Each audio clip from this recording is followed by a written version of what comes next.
Hi guys, welcome back to my YouTube channel. It's me, Pam Bisaya Vlog.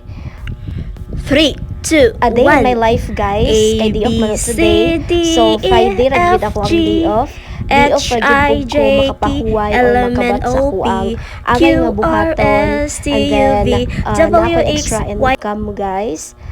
I have a lot of members pod buyag-buyag kaluyan sa Ginoo tungod sa pagpaningkamot. So imbes kay maglaag ko, dili na lang kay daghan magyud kog buhaton basta day off. Manghinlo, manglaba, mga buhatonon sa balay ug unsa pa naabdiha.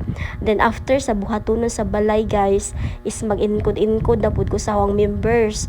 And then after sa encode na ho guys, mag-edit na pud ko para akong ipost sa YouTube nako og sa ako ang Facebook. Kay lagi thanks God na monetize na ta. Very big blessings to me kay sa kadugay-dugay nga akong ipaabot or pag-agwanta sa ako ang sige post ag karon is na ahuan nagyong na nakamit ang akong mga pangarap pangarap sa vlogger or as mo content creator.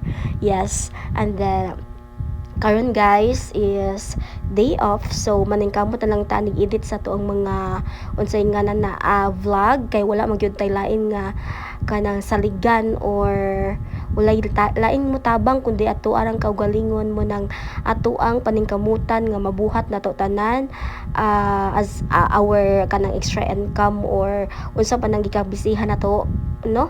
So kung maglaglaag tapuhon tagan time but we need to finish all our works. 3, 4, 5, 5, 5, 6, sa pagkakaroon kay na-stress mo po sige og kanang encode na panghinlo magsiyo-saya po ko kay nabaya tay talent guys natay talent sa ato ipakita magkay-kiay sa tanang dapitan to relieve ka ng stress and unsa pa na diha kahago ka stress unsa pa na diha.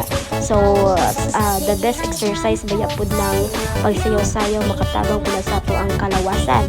So after na magsayaw-sayaw puting paniudto na pud so magdigamo na pud ko later. So